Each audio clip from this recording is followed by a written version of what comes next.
Well, it's kind of a mess. I haven't done any videos in a while because I've been doing this. Ignore some of the stuff around. It's going to get cleaned up here little by little. But completely redone my lab and studio area in the basement of my house. So instead of those white tables that I just loved so much for 3 years, I've been retired in favor of this desk. So I have a little more room to put things now. At the same time, I built a small little studio for my own recording, which at some point the background music you hear on here will be mine. I guess I can kind of walk through a little bit what I did. Here, this is really sort of my soldering station where I can do work. There's a pedal that I'm about to start on over there. It's set up with a spot to put my iPhone so I can do overhead shots on it when I need to.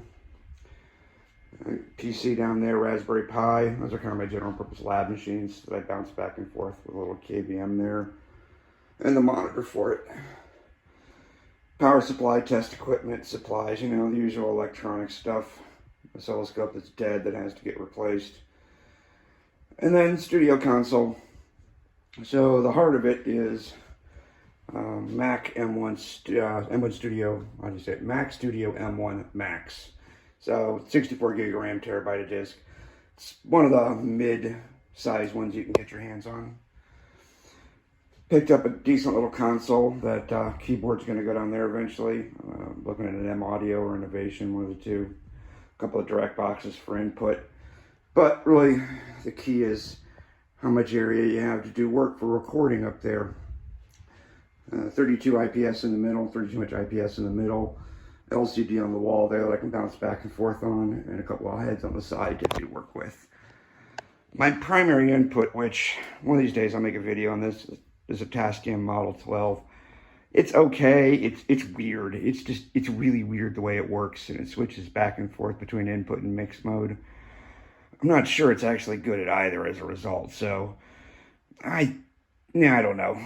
Right now I'm using it just as my inputs, so analog ins, which is coming in. I'm not using it to do any mixing on because the DAW mode kind of stinks, which is one of the reasons why I got it.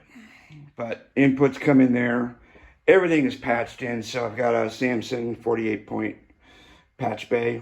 I'm using PatchCAD to label it, temporary ones right now, so I kind of know what I'm doing. It's all normalized, so like the inputs on there, the USB comes out of there into the computer. The inputs are all patched in there and it's normalized. So like my Marshall amp over here, the output of that amp comes into the patch bay and is then normaled into that channel. So always my guitar's going in. Bass is always going to come in down there. Drums are electronic, Easy Drummer on the computer. Focusrite is the primary output. It's driving the studio monitors. And a bunch of USB stuff down here. So that's all the USB inputs. I also do my YouTubing and OBS on this, so it's got a lot of extra inputs on it. Back here, hidden away, the extra heads and some work drives. And for recording in OBS, I've got various cameras spread around over here in different spots that if you watch my videos, you see where these are coming from. They are now all permanently set up, routed in, hooked up, ready to go. Don't have to do anything. Actually, the whole setup is basically just plug in and go. Still working on my pedals. Actually, I'm building a couple of new pedals over there, which I can kind of go over a second. But Alexa, basement on. Okay. Get some extra light. Yeah, this needs to be cleaned up. This is actually my workstation where I actually do my job from. Guitars, they're always plugged in, ready to go. As I said, finish up the pedal board. No, build a pedal board. I haven't built a pedal board in 20 years, but got a couple of pedals. Figure out what I'm going to do with those. So all the power's all run and everything. Cables are getting there. It's not as neat as I'd like it, but it's better than what it was. I'm trying to think what else. Oh, pedals. So the first one I'm building right now is a Klon Centaur clone. Call it a Clone-Tar, whatever you want. Got all the parts for it right there.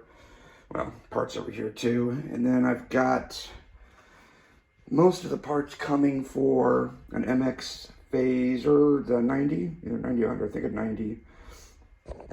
on the way. I had some PCBs made up. And I got some parts for the cases and whatnot coming too. So I'm gonna build an MX Phase 90. I think that's it right now. Step back, you can get like kind of one view. So yeah, this is really kind of my playground right now.